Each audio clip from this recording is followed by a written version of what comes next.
We're getting a couple minutes late for today's the 420 broadcast on YouTube and LinkedIn now. So hello everyone to YouTube world, on 19 of my lovely subscribers on YouTube. Please, guys, if you're not over there, go to my YouTube channel. I'm not hard to find, and like it, give me a pity like. So we're back here on YouTube and LinkedIn as always for another Thursday 420, and today I'd like to welcome my friend Juan. How you doing, Juan? No, not too bad. How is it going? Well, you know, we had some technical glitches there that we've been working through, but it's all good.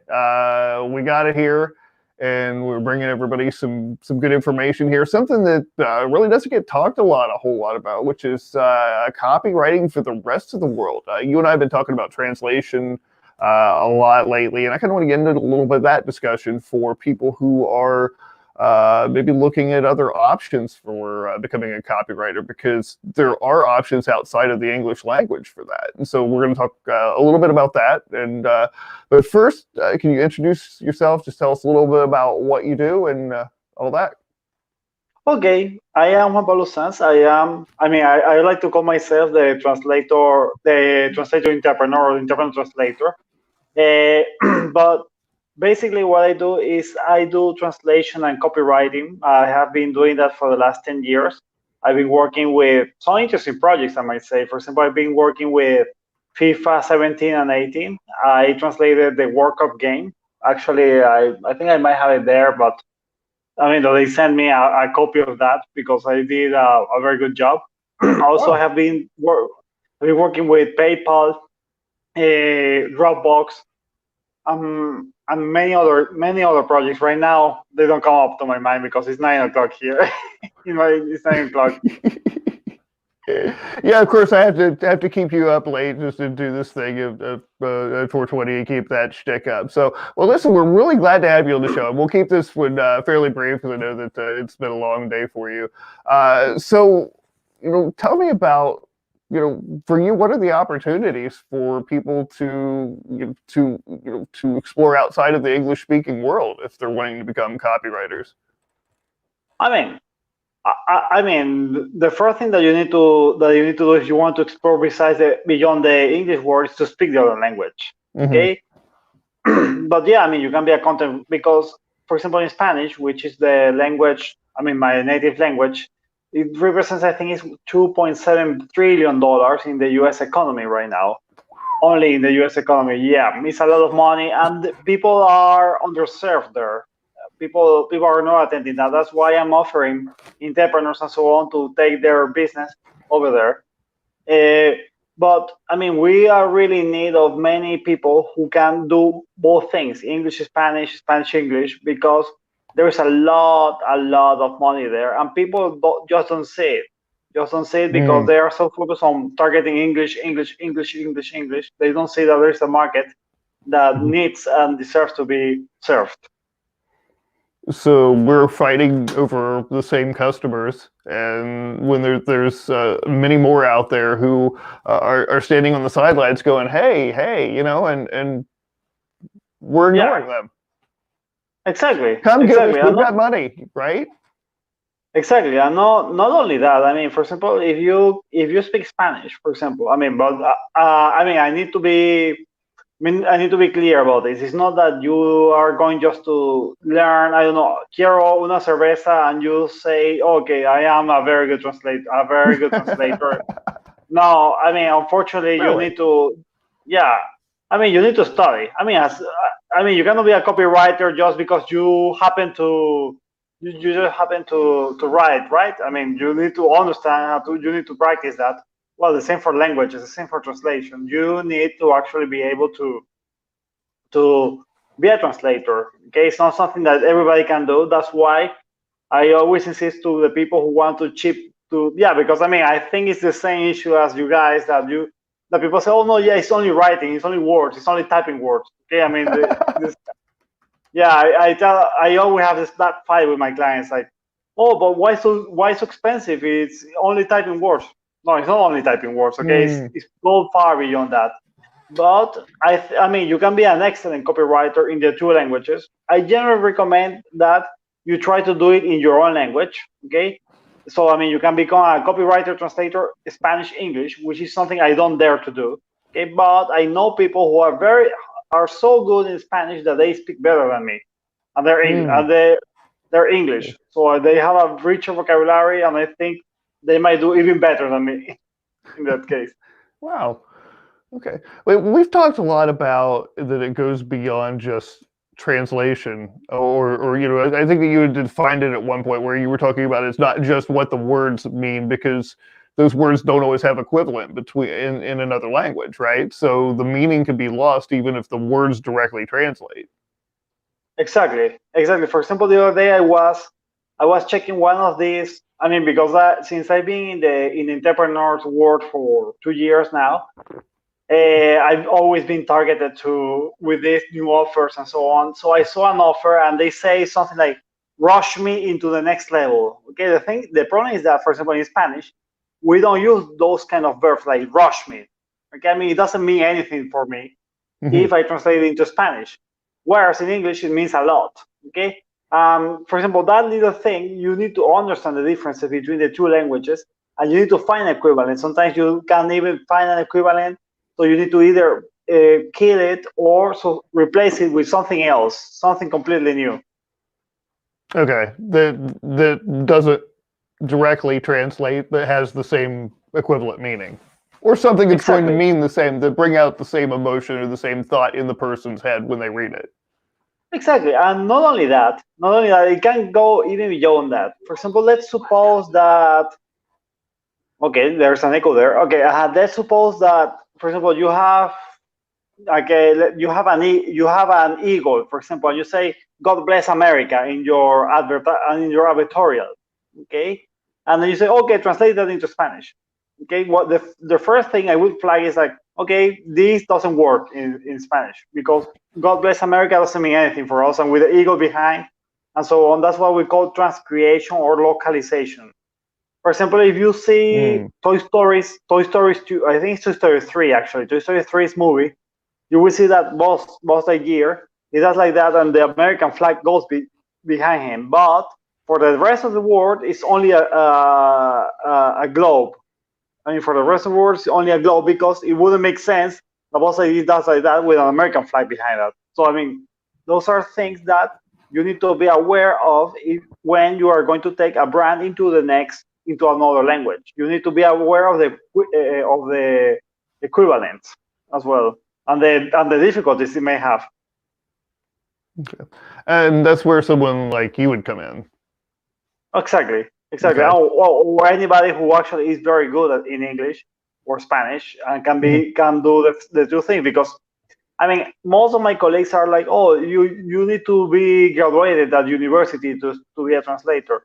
I am a little more flexible like that. I think that, I mean, as long as you're good, as long as you are well prepared and well trained, well, I mean, you may have had to take, I don't know, 6 months of actually studying and understanding that, but I don't think you need a university diploma for that.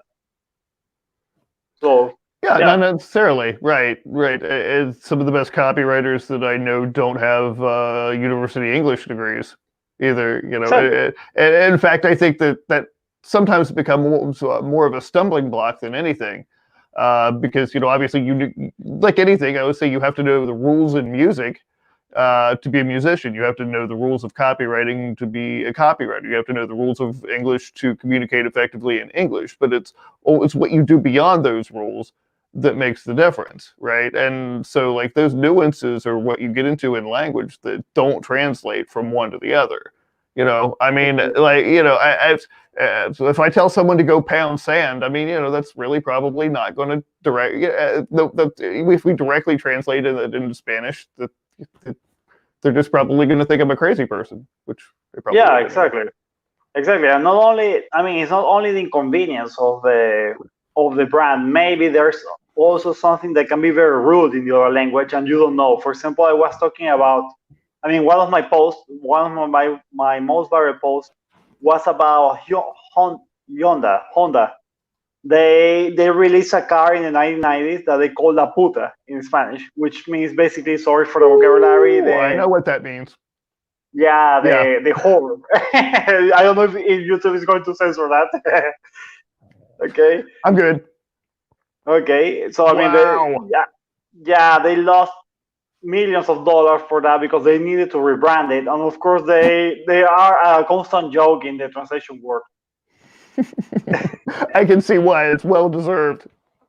Well deserved, yeah, because they didn't want to they didn't want to pay a professional. I think they wanted to skip that.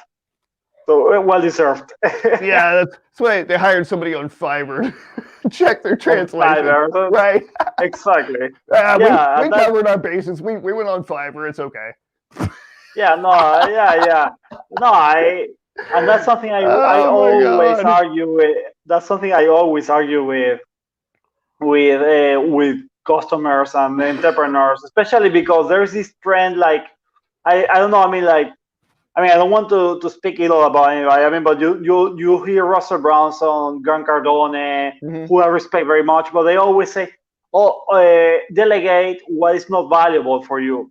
The problem with that word valuable is that they say, okay, this is not valuable because my services are super valuable, so I'm going to delegate it because this is a minor task. The problem is that translation is not a minor task. Actually, I don't think anything is a minor task, but I think that anything that has to do with your brand is a minor task, to be honest.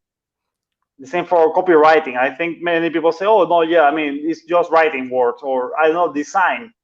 People say, no, yeah, you can delegate it with somebody from Fiverr or something like that, and they have horrible designs and they don't realize it, and they don't see that it's actually affecting their brand in ways that they can't imagine.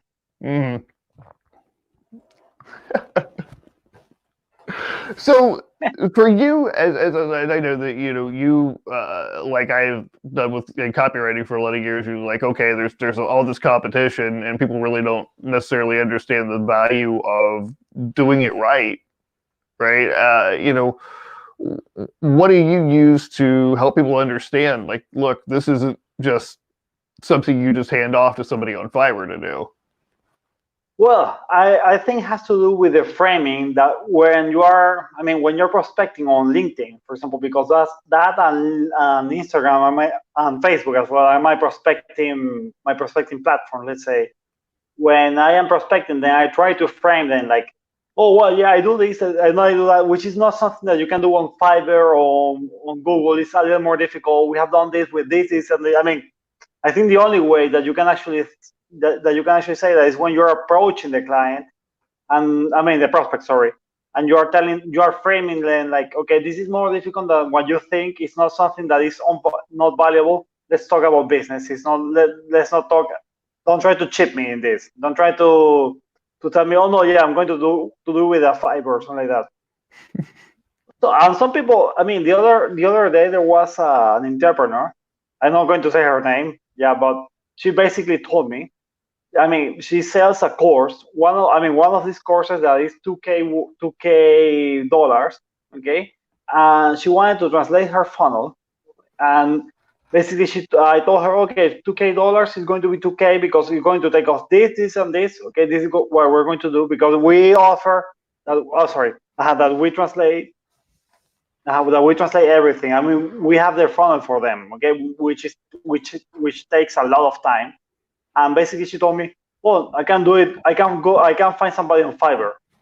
Okay, go ahead. You cannot convince people. Yeah, you cannot convince people when they don't want to. Yeah. Yeah. Exactly. And so, as it's often happened to be in the copywriting world, I'm sure that you have people that come back to you after you've talked to them and they've done this, and they're like, "Hey, they messed it up. Can you fix it?" Yeah, of course, right? Of course. Sure. Triple the price. Why not? Why not? Yeah, triple the price.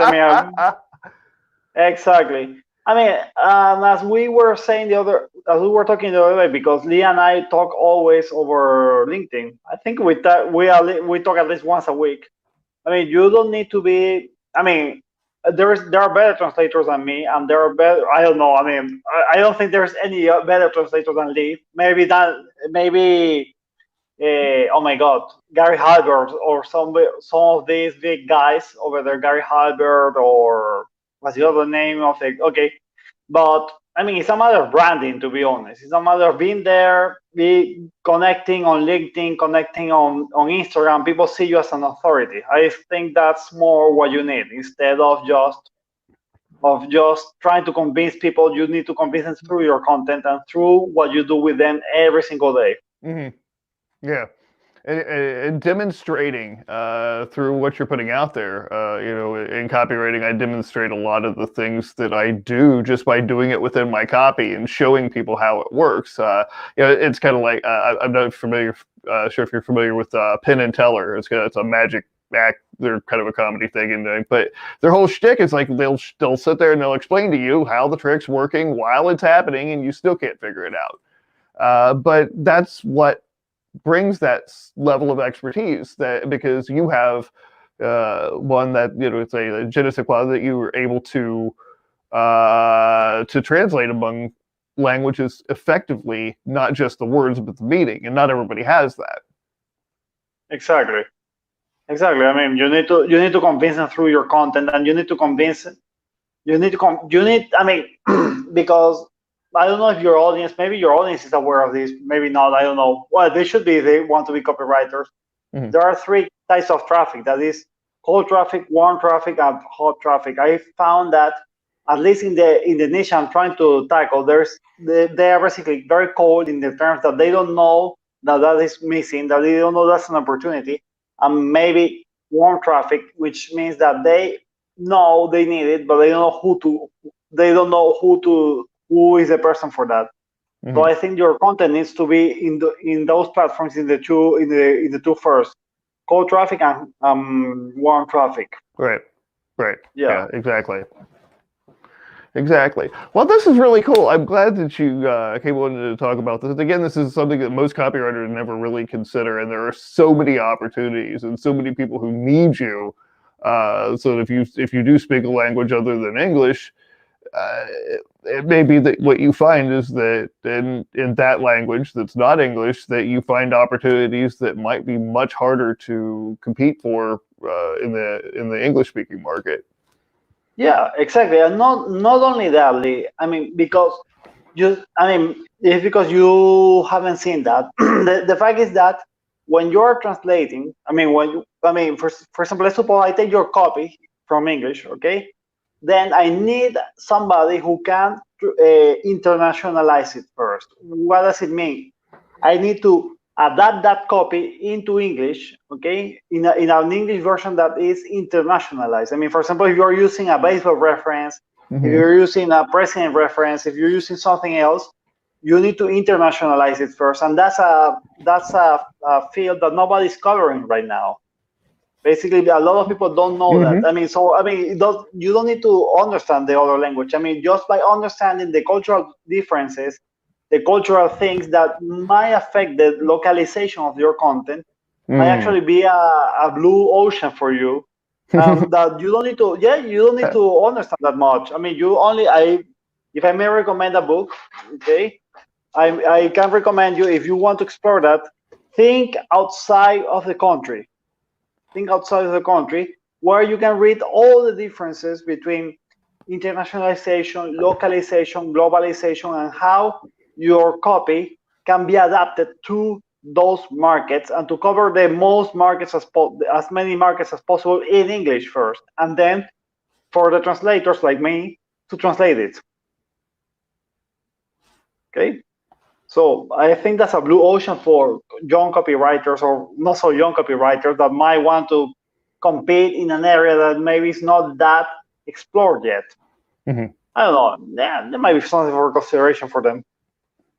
Absolutely, and we're just finding out what those are now. I mean, I know you're doing some tremendous work in the translation field, and the doors that you're opening for your clients are just amazing. So I would love to see going forward what that brings to the copywriting world and what kind of opportunities it opens up for us. Hopefully, let's hope so. Well, because as I told you, the other day, I think not many translators are marketing for other people. they are marketing for themselves, which is an error that I think most niches do. That we market for ourselves, not for the clients. Right. Right. Unfortunately. So this is really cool. So I'm hearing over and over again that the coronavirus hype is getting out of hand. So is that going on where you are? Okay, I mean, I am in Seville right now. Seville, okay. Yeah, I mean, there are not many, I mean, it's not so evident right now, but in Madrid, it's very serious, the situation. It might be serious here, I don't know, in a couple of weeks, maybe. I hope not, because I have heard that the coronavirus doesn't kick in when it's very hot. What about you? Well, yeah, it's I'm receiving reports that people are actually buying stores out of toilet paper Oh yeah, because they're afraid. And for one, says she's buying up. She's going to just make a fort. She's just going to like just buy out all the toilet paper. She's going to put it in a giant warehouse. She's going to build a house, yeah, and sell it for like $100 a roll. You know, I'm like, what is a? I don't know. I mean, well, I am from Venezuela. okay, And I am very used to those kind of things because we have okay, been. Yeah, that's why I'm here in Seville and not in Venezuela. okay. Yeah, I mean, those situations tend to get out of control. You need, for hopefully, this won't be so long because Venezuela, we have been like that for 7 years, and it's Mm, very terrible the situation. that's I mean, my recommendation is that try not to get desperate. Try not to. I mean, I try to get a storage or food or that is. I mean, that is not expiring food. Try to not to get desperate. Try to buy what you need and a little more, maybe. But I mean, that's only appealing to the goodwill of people and to the good understanding of people. People generally don't understand that, yeah. unfortunately. It's interesting to see that hoarding mentality that comes up of you know when anytime anything like that is happens in the world that's not used to it. Like I say, you know, to you're like okay, I get it. You know, these conditions happen, but like people who are not used to it, if they even get a hint that it's happening, you know, then they're totally freaking out. I don't know. I'm just hoping that it's not as serious as No, me too. we're Me making it out neither. to be. Oh yeah, yeah. I mean, when I was here, I was at the supermarket like an hour ago, and it reminded me of Venezuela. I mean, all depleted, and I was like, Oh goodness. okay, yeah, not very nice. Oh, People are a little crazy about that. that's, okay. So you're staying out of that mess, I hope. Yeah, no, I hope so. I mean, I'm trying not to because I work from home, so I try not to leave, and we're trying to keep to cook here, but I don't know. I mean, maybe hopefully we won't get sick, but I don't know. Okay. I hope So so. what about you? I mean, do you think that may affect the copywriting world? Well, I mean, it's anybody's guess. I mean, you know, those of us who have the good fortune, and it is an amazing fortune to be able to choose to work from home and not leave the house if I want. Especially now in the days, you know, where I can order groceries delivered to my door, and you know, as long as I spray the delivery guy down with Lysol, I should be okay. And you know, all of these things. So I think like things like that happening actually make it a little easier to withdraw and be like, okay, I don't have to go out, so I'm not going to. Yeah, You know, exactly. especially with something like that, it's as an off chance as it could be. I mean, I can't say that I'm really worried about it, but you know. So I can tell you one guy who's really not worried about the coronavirus, Oh, and that is our field correspondent in the war on copywriting, Mr. Fallout Bob. So, Oh, what the bloody hell? Oh, hello. hello. he's not worried about it at all. But you know, he's covered. The rest of us are a little off on it, so we'll have to see what happens on that. So we're gonna wrap this up in a few minutes. Do you have any other final thoughts? No, it's okay. I mean, maybe for your young audience, keep going, guys. it's never easy to get going as a freelancer. It's never easy to get a brand done. But I mean, I did it from Venezuela. When I started in Venezuela, and it was not the easiest situation ever. Salary was not good. There were no opportunities for us. That's why I left to Europe. I wanted to be a video game translator, and I'm actually doing it.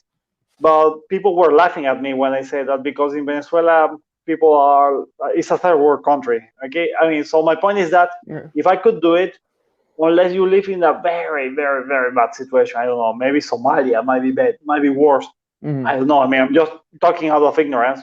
I think that everybody can do it as long as they make the effort, work, and enjoy the process.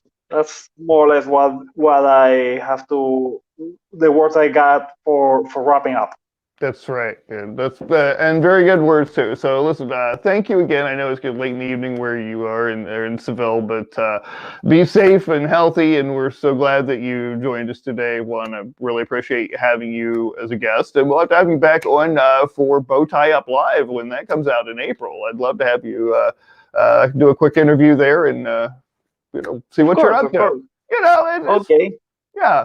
Yeah, it's always a good time. So we got to thank you again. We're going to go ahead and wrap this up, but we'll be back, I guess, Thursday again at 4:20 for another pre-Bow Tie Up Live countdown show or whatever. This is Lee Rowley with my friend Juan Pablo. Thank you so much, all four of you people who joined us and watch me botch the gag and things like that. That's what this is for, just if you botch a gag, okay, there's only a few people watching. We'll try again next week. So. Thank you, guys. All right. Thank you so much. We'll talk soon. All right. Cheers.